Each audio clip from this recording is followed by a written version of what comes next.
Hello everyone. So welcome to Vet It's You YouTube channel. I hope you all are doing absolutely fine. So moving on, we will discuss about the next clinical infection, that is Bordetella bronchioseptica and the development of the atopic rhinitis. The toxigenic strain of the Bordetella bronchioseptica are widely distributed in the pig herds. They can cause the turbinate hypoplasia without distortion of the snout in young piglets of the 4 weeks of age. In uncomplicated infection, pig reach the slaughter age with a relatively minor change in the turbinate bones. So देखो भाई, अब हम लोग बात करेंगे about the next clinical infection that is caused by the Bordetella bronchioseptica and the development of the atrophic rhinitis. So simply the toxigenic strain of the Bordetella bronchioseptica are widely distributed in the pig herds. देखो, अब ये जो Bordetella bronchioseptica bacteria है, इसका जो टॉक्सिजेनिक strain होता है ना, वो पिग्स को टारगेट करता है, ठीक है. Simply, they can cause the turbinate hypoplasia without the distortion of the snout in the case of a young pigs of age under 4 weeks. अब देखो, मैंने आपको बताया कि जो Bordetella bronchioseptica है, इसका टॉक्सिजेनिक स्ट्रेन पिग्स को टारगेट करेगा and it will cause the changes in the turbinate bones. वो क्या करेगा? टर्बिनेट बोन की हाइपोप्लेशिया कर देगा and in the infected pigs you will not found any prominent change और the distortion in the snout if the pig age is under 4 weeks. ठीक है. In the uncomplicated infections, pigs can reach up to the slaughter age with relatively minor changes in the turbinate bones. अब देखो, Bordetella bronchioseptica bacteria का टॉक्सिजेनिक strain मान लो किसी pig को effect करता है और वहां पे अनकॉम्प्लिकेटेड इन्फेक्शन डेवलप होता है. So that pig will reach up to its slaughter age without any prominent change in its turbinate bone and will harbor the bacteria also. ठीक है. So we were talking about the Bordetella bronchioseptica. So moving on, however, the infection with the Bordetella bronchioseptica may facilitate the colonization by the toxigenic Pasteurella multisida type D with the subsequent development of the severe atrophic rhinitis and distortion of the snout. The factors such as the overstocking and poor ventilation can contribute to the development of the atrophic rhinitis. So देखो भाई, हम लोग बात कर रहे थे about the clinical infection by the Bordetella bronchioseptica. So moving on, however, the infection with the Bordetella bronchioseptica may facilitate the toxigenic Pasteurella multisida type T colonization with the subsequent development of the atrophic rhinitis and distortion of snout. देखो, अगर कोई भी animal अगर Bordetella bronchioseptica से infected होता है ना, तो उस एनिमल में अपॉर्चुनिस्टिक पेस्टोरेला मोर्टोसिडा टाइप डी का कोलोनाइजेशन हो जाता है, जो कि एक टॉक्सिजेनिक बैक्टीरिया है जिसकी वजह से उस पर्टिकुलर एनिमल में सीवियर एट्रोपिक राइनाइटिस की कंडीशन और डिस्टॉर्शन ऑफ स्नाउट हमें देखने के लिए मिलता है. ठीक है. Moving on, the factors such as the overstocking and poor ventilation can contribute to the development of the atrophic rhinitis. देखो, अगर हमारे पास बहुत सारे एनिमल्स हैं और हमने उनको ओवर स्टॉकिंग कर रखी है, बहुत छोटे से एरिया में बहुत सारे एनिमल रख रखे हैं और उस पर्टिकुलर एरिया में उस सराउंडिंग में पुअर वेंटिलेशन है, so these both conditions can lead to the development of the atrophic rhinitis in that particular stock. ठीक है. Moving on, we will discuss about the next clinical infection, that is turkey coryza. So simply the turkey coryza caused by the Bordetella avium is a highly contagious upper respiratory tract disease of the poults with the high morbidity and the low mortality rate. The infection is spread through the direct contact by the aerosols and from the environmental sources. So देखो भाई, अब हम लोग बात करेंगे about the next clinical infection and उसका नाम है turkey coryza. So as the name suggests, this turkey coryza clinical infection occurs in the turkey, isn't it? So simply this turkey coryza is caused by the Bordetella avium, which is highly contagious upper respiratory tract disease of the poults with the high morbidity and the low mortality rate. देखो, अभी जो Turkey coryza बीमारी है ना, ये Bordetella avium bacteria की वजह से होती है. ठीक है. अभी जो बैक्टीरिया है Bordetella avium, ये टर्कीज के अपर रेस्पिरेटरी पार्ट को टारगेट करता है, specially in the case of poults that are young turkeys, और ये जो क्लिनिकल इन्फेक्शन है दैट इज टर्की कोराइजा, इसकी हाई मॉर्बिडिटी रेट होती है और लो मोर्टेलिटी रेट होती है, ठीक है। Moving on, the infection is spread through the direct contact by the aerosols and from the environmental sources. अब देखो, ये जो इन्फेक्शन है टर्की कोराइजा का, it can spread through the direct contact with the infected animal or through the droplet infection or from the environmental sources. Moving on, we will discuss about the clinical signs observed in the animal infected with the turkey coryza. So simply the mucus accumulates in the nares with the swelling in the submaxillary sinuses.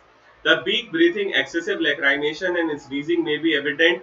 Infection with the Bordetella avium predisposes to the secondary infection with the bacteria such as E. coli. Once the E. coli becomes established, a more serious disease with a high mortality rate can develop in the infected animal. So देखो भाई, अब हम लोग बात करेंगे about the clinical signs that you may observe in the animal suffering with the turkey coryza. So simply the mucus accumulates in the nares with the swelling in the submaxillary sinus. अब देखो, जो भी birds, जो भी turkeys, especially poults, Turkey coryza से सफर करेंगे तो उन एनिमल्स में क्या होगा, उनकी नेयर्स में आपको म्यूकस देखने के लिए मिलेगा and with the swellings in the submaxillary sinuses, ठीक है। Moving on, the beak breathing, excessive lacrimation and sneezing may be evident. जो भी बर्ड्स इफेक्टेड होंगी from this turkey coryza infection, तो वहां पे आपको बीक ब्रीथिंग देखने के लिए मिलेगी एंड द एक्सेसिव लैक्राइमेशन, ठीक है। मतलब क्या होगा, वो मुंह खोल के सांस लेंगे और उनकी आंखों में से बहुत ज्यादा पानी आएगा, ठीक है। Moving on, infection with the Bordetella avium predisposes to the secondary infection with the bacteria such as E. coli.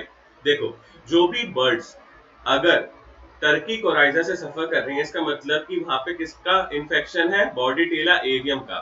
So if any bird is suffering with the infection of turkey coryza caused by Bordetella avium, then they are exposed to the secondary infections. अगर कोई bird में turkey coryza है तो वहां पे secondary infections भी हो सकता है due to some other bacteria such as E coli, ठीक है।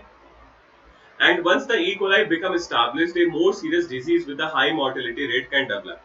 और अगर एक बार सेकेंडरी इन्फेक्शन हो गया लाइक ई कोलाई बैक्टीरिया का in a bird suffering with the turkey coryza, तो वहां पे मोर्टेलिटी रेट बढ़ जाएगा and disease become more severe, ठीक है।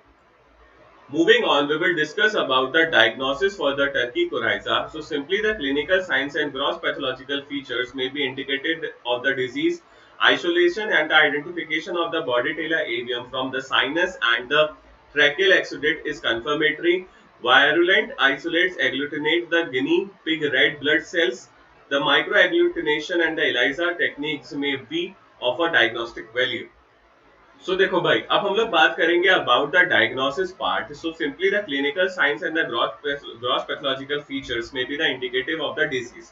देखो, अगर आप किसी भी बर्ड को सस्पेक्ट करते हो कि वहां पे टर्की कोराइजा का इन्फेक्शन है, इसका मतलब क्या हुआ, इसकी बॉडी में बॉर्डेटेला एवियम का बैक्टीरियम हो सकता है, तो आप उसकी क्लिनिकल साइंस की स्टडी करोगे और ग्रॉस पैथोलॉजिकल फीचर्स की स्टडी करोगे, ठीक है।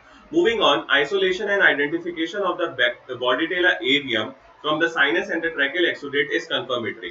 अगर आपने किसी एनिमल को सस्पेक्ट करा कि वहां पे टर्की कोराइजा से वो एनिमल सफर कर रहा है, इसका मतलब आपको लगता है कि वहां पे बॉर्डेटेला एवियम बैक्टीरिया होगा, तो आप क्या करोगे, उस पर्टिकुलर सस्पेक्टेड एनिमल के साइनस और ट्रैक्यूल एक्सुडेट्स का सैंपल लोगे, उसको आइसोलेट करोगे, उसमें आइडेंटिफाई करोगे बैक्टीरिया को, और from the colonial characteristics of this bacteria you can confirm whether this infection is caused by Bordetella avium or some other bacteria, ठीक है, and this is a confirmatory test, okay.